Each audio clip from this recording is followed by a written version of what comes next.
News और आपके साथ मैं हूं फिजा काज़मी। पूरे बिहार विधानसभा चुनाव के दौरान तेजस्वी यादव लगातार नीतीश कुमार की नाकामियों को उजागर करते रहे और आक्रामक तेवर अपनाते रहे। अब जब सरकार में वो नहीं आ पाए तो भी तेजस्वी यादव जनता को ये बताने में जरूर कामयाब रहे कि वो अभी काफी हद तक परिपक्व नेता बन चुके हैं। हालांकि इसके साथ ही कई चुनौतियां भी उनके सामने हैं। सबसे पहले तो उन पर महागठबंधन को बचाए रखने की जिम्मेदारी है, क्योंकि सत्तारूढ़ खेमा लगातार इस अलायंस के टूटने का दावा कर रहा है। इसके साथ ही कई अन्य अहम चुनौतियां भी तेजस्वी के सामने हैं, जिन्हें फेस करते रहना उनके लिए आगे बड़ी चुनौती होगी। ये रिपोर्ट देखिए। तेजस्वी यादव के सामने सबसे जरूरी अपनी छवि को सही तरीके से पेश करना होगा। दरअसल अक्सर ये देखा गया है कि बिहार में किसी मुद्दे पर जब भी विपक्ष के नेता की सबसे ज्यादा जरूरत होती है तो तेजस्वी यादव अक्सर गायब हो जाते हैं।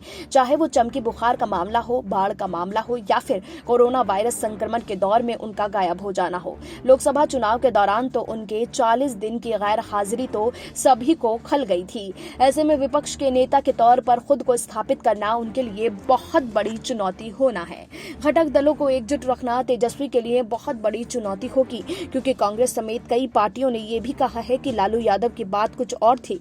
तेजस्वी यादव सीख रहे हैं, पर उस मुकाम पर पहुंचना अभी शेष है। यहां तक कि रजत के वरिष्ठ नेता अब्दुल बारी सिद्दीकी ने भी तेजस्वी की नेतृत्व क्षमता को लेकर अप्रत्यक्ष रूप से सवाल उठा दिया था। जाहिर है कि इसको साथ रखना भी एक बड़ी चुनौती होगी। तेजस्वी यादव के साथ बड़ी चुनौती ये भी है कि खुद को परिपक्व नेता के तौर पर स्थापित करने के साथ ही कांग्रेस के विधायकों की टूट को बचाना भी उनकी प्राथमिक जिम्मेदारी होगी।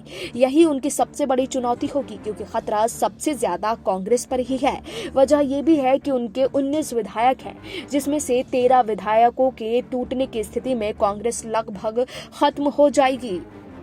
माप तोल के साथ तेजस्वी यादव को परिपक्व नेता बनने की चुनौती होगी, क्योंकि जब वो सरकार को घेर रहे होंगे तो फैक्ट्स एंड फिगर को सही रखना होगा, जो कि सही आधार पर सरकार को कटघरे में खड़ा करे और सरकार को चुनौती दे। तेजस्वी में हालांकि इस बात की कमी है, लेकिन ये भी सत्य है कि तेजस्वी के अलावा बिहार में कोई ऐसा नेता नहीं है जो कि सरकार के सामने खड़ा होता है। ऐसे में तेजस्वी का चैलेंज और भी बढ़ जाता है।